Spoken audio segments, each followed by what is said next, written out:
자, 이번 시간에는 상가 재건축에 있어서 사실은 이번 주제는 제 기준으로는 굉장히 중요한 내용이에요. 이게 실무에서는 자주 문제가 되거든요. 자, 그게 무엇이냐면 상가 재건축이 상가 임대차 계약에 있어서 계약 갱신, 거절 사유가 되는지 여부. 자, 이런 주제입니다. 여기에 대해서 한번 주신 질문이 있기 때문에 답변을 드려보겠습니다. 자, 제가 질문을 읽어보겠습니다. 안녕하세요, 변호사님. 저는 서울 어떤 구에 있는 상가 소유자들 모임 회장입니다. 상가 재건축위원회죠.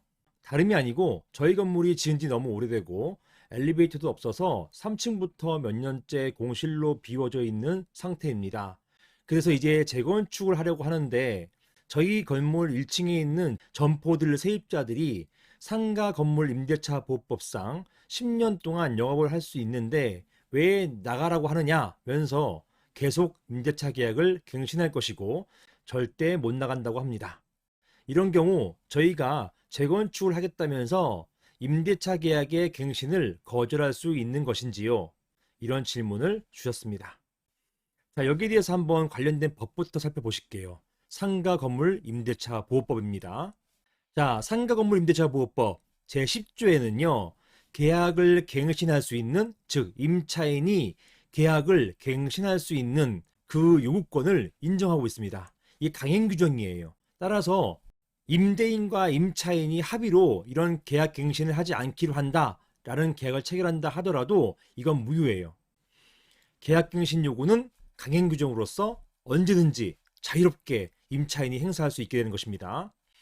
자, 여기에서는 제1항 보시면 임대인은 임차인이 임대차 기간이 만료되기 6개월 전부터 1개월 전까지, 자, 이 기간 중요해요.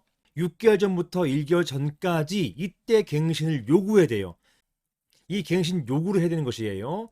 자, 이런 6개월 전부터 1개월 전까지 사이에 계약을 갱신하겠다 이렇게 요구할 경우에는 정당한 사유 없이 거절하지 못한다. 즉 정당한 사유가 있으면 거절할 수 있지만 정당한 사유가 없으면 거절하지 못한다. 그리고 그 거절하지 못하는 기간은 총 임차 기간 10년까지 거절하지 못한다는 거예요. 따라서 법문상 정당한 사유가 있으면 거절할 수 있다는 얘기잖아요. 그게 단서입니다. 다만 다음 각 호의 어느 하나인 경우에는 그러하지 아니하다. 여기에서 그러하지 아니하다. 이게 뭡니까? 거절할 수 있다란 얘기예요. 즉 거절할 수 있는 정당한 사유가 되는 것입니다. 자, 이 정당한 사유에 대해서 법에는 여러 가지가 있어요. 예를 들어서 3기 세 번째 기간만큼의 임대료를 내지 못할 때 이럴 때는 갱신 거절할 수 있다는 얘기예요. 이런 것들이 있는데 이 단서에 7호가 있습니다. 이 7호가 바로 재건축과 관련된 부분이에요. 7호 보시면 임대인이 다음 항목의 어느 하나에 해당되는 사유로 목적 건물의 전부 또는 대부분 철거하거나 재건축, 여기 재건축 나오잖아요.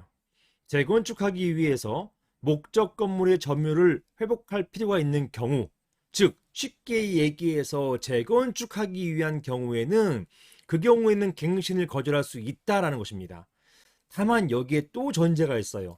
다음 항목 어느 하나에 해당한다는 사유로, 이런 사유가 있을 때 갱신을 거절할 수 있다는 얘기입니다. 어떤 사유냐?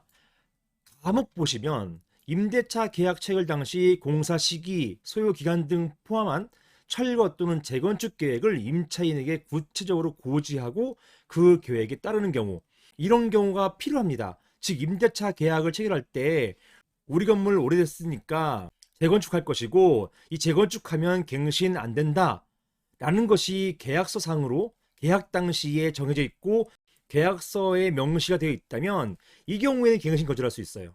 그런데요, 이거는 임대차 계약 체결 당시예요. 이 체결 당시에는 이 건물이 재건축의 계획이 없었다가 나중에 생기는 경우도 많거든요. 자, 이런 경우에는 어떻게 하느냐? 다목 보시겠습니다. 다목, 다른 법령에 따라서 철거 또는 재건축이 이루어지는 경우, 이 경우에도 마찬가지로 갱신 거절할 수 있다는 것이에요. 이 다른 법령이 뭐냐? 이것이에요. 보통은 아파트 재건축 같은 도시 및 주거환경정비법, 도시정비법이 있잖아요. 이런 것이나 또는 가로정비 관련된 빈집 및 소규모 주택 정비에 관한 특례법, 이런 것들, 이런 것들이 다른 법령의 대표적인 것인데요. 여기에 집합건물법이 포함되는지 이게 이제 문제되는 것입니다. 집합건물법이 바로 여기에 다른 법령을 한다면 우리가 지금 하고자 하는 집합건물 재건축, 즉 상가, 오피스, 오피스텔 재건축 같은 집합건물 재건축일 경우에 여기에 있는 임차인들, 특히 상가 임차인들에게 집합건물법에 따른 재건축 결의가 있기 때문에 갱신 거절할 수 있다, 이렇게 얘기할 수 있단 말입니다. 그래서 핵심이 이 다른 법령에 집합건물 재건축이 있는지, 이게 핵심이 된 거예요.